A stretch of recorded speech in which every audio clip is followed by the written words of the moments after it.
Mao lang yun naingon ko, that's the mystery of life. Because na, ultimo yung doctor, nang hilak na gud, no? Imagine mga consultants, the best equipment, gipasod na dito, katanawon sa diferensya nga nungan nga, after na na-awake naman siya, pagtawag na ako, ni-respond naman siya, nga nung nagsigubos ang iyang blood pressure niya, gusto naman lang siyang matuog, no? So, ang pagtuo sa mga doktor nga kung nag-ubos imong blood pressure, na ay something sa imong ulo. So, ila kining gi-scan, no? Gi-CT scan. Pag CT scan, na ay nakita nga clot.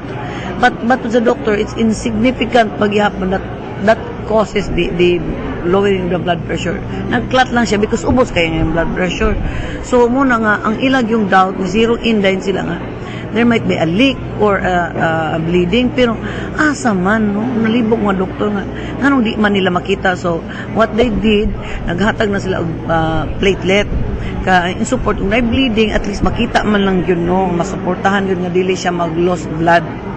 Pero nahibong na po ng mga doktor, kay pag-feed nila o kaning platelet, kaunon man lang sa iyahang red. So, ato mo, so, Thursday, 3 p.m. Ani baliban naman yun ang mga doktor kay di na po siya makaihi o niihin anta siya.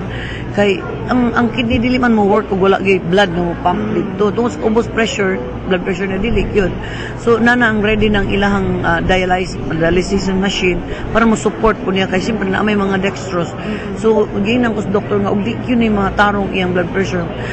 Malumos na lang yun ni siya, no? So, mutong ningon ko, so you mean to say, doctor, what we need now is a miracle? So, I think so. So, nidagan din ko, nisod ko dito, abini mo, Joy, sultihan talanggi ko, gitagan, pag ko miracle sa Ginoo. Isangpit na ko si Jesus, giingon ako nga, I know that you're a living God, please give us a miracle right now. And then, nihangyo ko niya nga kaniadto, last year, ipakita niya si Mayor nga, ihatag niya ang complete healing. Ako kinigi-claim, no? Kay moment to'y pagtuog yun ako nga. It's a complete healing for him. And then, moto nga, pagka 3 p.m., nibalik ang iyang blood pressure, na-normalize, ganun nahatagan din nila og mga life support.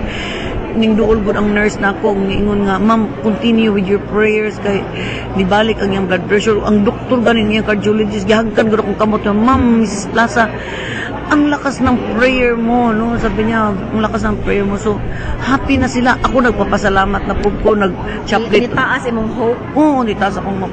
So, nag-chaplet of mercy ko ngayon siya nga. Ingon ko, unsa man ang nasa iyang brain, kutang-tango na ingon dahil itong doctor nga, neurologist nga, ano lang, naingon siya nga, okay lang yung clot niya kasi na-contain na, madali. In fact, they had already administered daw something na hilis ni ini. So happy kay sila pat sus noon sa man nga ni sustain the whole night no antud ana naabot siya Friday. So pag-abot sa 10 PM ni ubos ng purmurog matulog naman siya dito ang ganahan yun. Pero after sa operation ma'am na istorya pa ninyo si wala naman siya may istorya but ni react siya ni open siya ni mata siya. So meaning na okay na but I don't lagi siya signs nga maka-recover. Naagyod. Ito itong hilak ng mga doktor kay asa man dapita doon nga. Imposible man ilan ang gitanog na may hematoma, wak man yun. Pila ka doctors nag-atiman yun sa iya, ma'am? So, complete yun na tanang doktor. Mag-opera na sila from the brain, heart, tanan, no? At to sa kidney, na ay vascular, sana diya. So, aside par Ana Joy, nanawag pag sila other consultants to review their work kung basig na sila yung mga nakita nga wala nila ma-address. Huwag yun tanan. Muna nga, naghilak yun itong doktor na yung giingnan lagi ang akong anak si Patricia. Iha, we're here to help your father but it seems that your father doesn't want us to help him.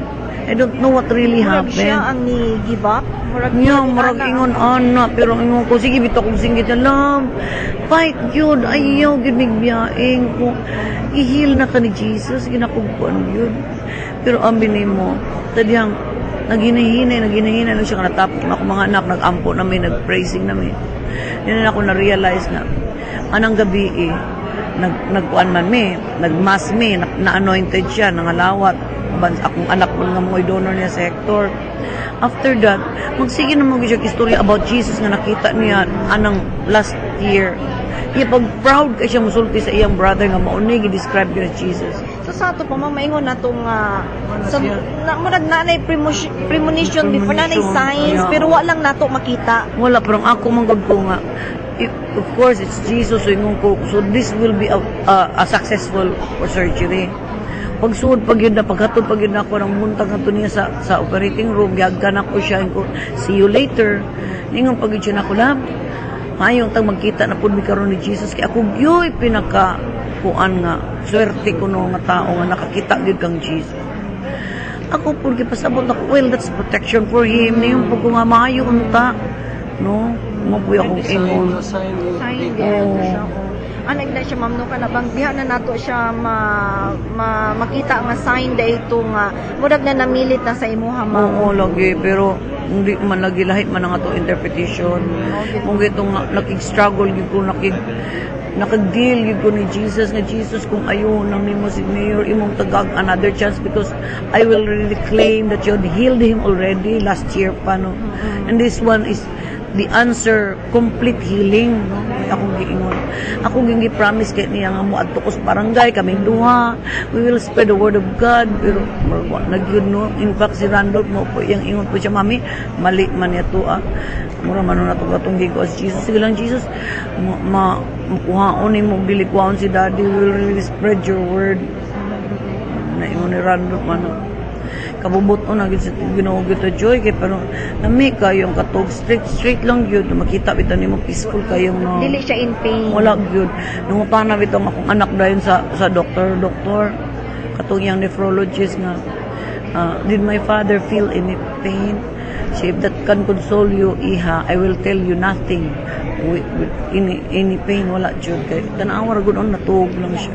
Pero katong giprepara na siya ma'am nga mo undergo siya og kidney transplant, wala pa siya giisgot ya sa inyo nga murag na siya doubts or murag siya nahadlok ingon niya na Ako pa'y nahadlok joy anang gabi kay naluoy man ko sa kong anak kay Ming na sector kay wa man kay ma-aware sector nga naaday kuhaon nga gamay sa iyang rib no kay to protect the kidney ini gawas.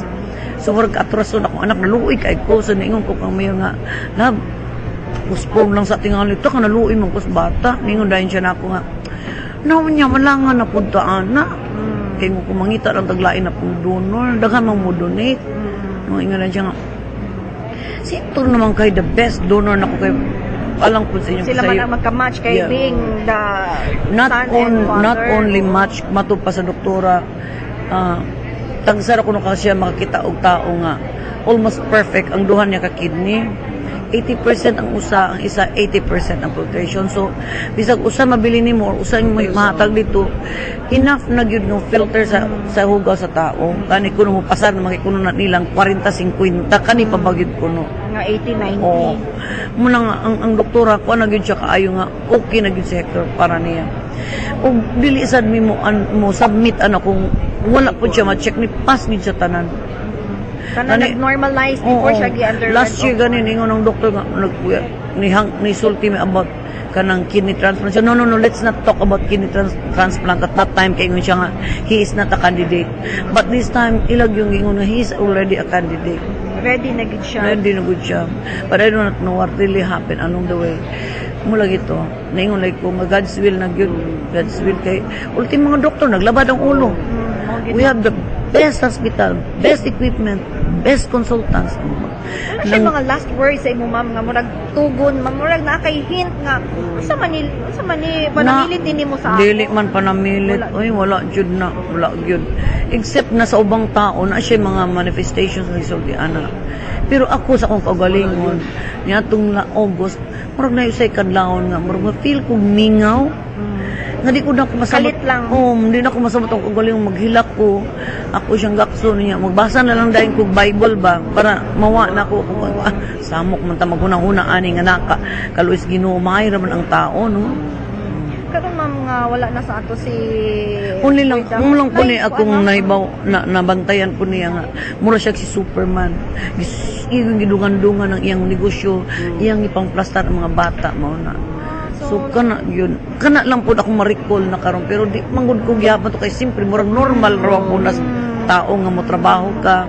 to keep you busy, especially nga nakuha lagi mi sa politika unya sakit ba ya kayo mo pamation ng amo mga leader ingon anay lang pipila lang mga kabuan mamalhin na nga iyang giamuma ang mga taos butuan ako I can witness no nga kami gani usay masacrifice niyang family tungod sa iyang wish nga he could give butuan the best of his effort nga mamaayo gyud ang atong nakbayon ng atong katawan mahatagan gyud kaayo Taas yung vision. yes oo ako proud gyud ko kaniya kay nga ano ako man nga mga lugar na sila mga factories na sila mga dagkong negosyo pero di gani nila na pa-improve ang livelihood sa mga tao apan ako nakita gyud nako na nga in spite nga wala ta ana siya naning kamot nakahatag og yuta balay livelihood sa ato mga kaigsuonan nakahatag og trabaho naka-increase sa atong panungdanan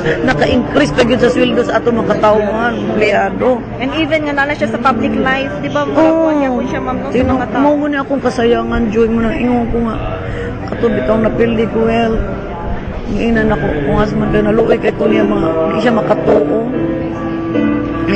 niingon lang siya nako sige lang love iampo lang nato sa Ginoo kaya kining tanan doon naging katuyuan no so karon na realize na ako doon naging because God wants me to focus on Him kay mo naman dahil ni mo bid goodbye naman dahil siya nato so I think kita magong tao dis kalibutan we don't know how to identify what is enough what is limitation kita pag gusto nato wa tay satisfaction an kuan ganang sana din na contentment Wala siya iparamdam sa imo karon, ma'am. muna akong giulatan kay gusto gyud na ako wala pag gyud ang ubang tao na naiyang ipakuan pero sa ako wala gyud you know I will really miss a good husband a loving husband and a good father to my children you know I will really miss him pero sa ipod joy makaingon po ko nga nahatag na gid po niya tanan I think he really wants us to stand on our own kaya sa independent niya I think nakita niya nga I am strong and I can go on munang ready na siguro gid siya mihawa doon di na gid siya magpapugong na ako Wala lang gid niya nasulti sa imo, ma'am. Kaya siguro, Dili kay siya po siya gusto. nga mag-uol ka. di gid siya gusto mo giniyang gingon ako di gid ko siya gusto mag-uol ko Na even sa iyang last breath niya, dili siya gusto makita nga nag-uol ka, ma'am. Murag mo'y ako nakita sa iyang karon. tinuod gyud na in fact anang that night grabe lagi kayo how I wish nga ako pagkat siyang nagako sa maayo walang na akong kamingawan niya hindi na ko kakitag banay ko na ito kabuutan in fact ako yung number 1 ko niya nga fans he's my idol and I would really want to protect him kung siya bagay-awayon I'm ready I'm there always with him sakit kayo nga magbuwag wala siya hint na ako So, how was Hector coping now, ma'am? sakit pa naglisod gid ko magsud tanang tao na ibaw na pero siya na lang yun ang last mo to hindi ko mag-guilty namang lang yun kung ay hinahinay yun ako so di ako nga nakabasing mabunghat so kahapon lang yung taong yun siya Kanos ani mo siya? Ikaw mismo ni sulti sa iya. kung ako nag-yun kay pero ko mag-guilty mo ko kay masud ko pero mura na siya na siya ikuan mo siya mami Oo. kung sa si daddy niya okay ra na duda ko na siya nga misulti ko na mura mag-way excitement niya di pag yun ko katutok niya Mo na siya yung hunch kung oo unsay. siya nga kunya kalain nila oy kasi yung mga brothers musod nganong siya pag ikuno mo initiate mga utana wa magig good mo report ikuno Niya siguro natingala na siya nga nang hubag niya so mga grabe hilak niya nga ingon niya sa daddy eh gi-sacrifice kanina ko kung galingon para lang gyud ka ma-extended ang imong life pero ingon ko na kailan ka buol ang Ginoo is God is the soul worth keeping or worth to save so mo na kasi Jesus di naging siya buhian kaya grabe naman siya ka prayerful man at that time prepare na ganyan yung kagaling Okay, nakadumdum ko ma'am, nakasimba pa siya sa among chapel diri sa Oo. Bayanihan. Di na gyud mo absent og simba. Every morning ko hito na niya kung ilong love si Jesus naghulat mag-pray na ta. Anak ko na siya grabe lagi. Gabi na. Mo na ko'y makita nga tao nga nakiguli na gyud kabubuton siya ang Ginoo. Maskin sa mga politika. Di na gyud siya masuko wag kay tingog nga madaog niya maingon lang siya ang Ginoo na lay bahala nila. Salig niya sa Wala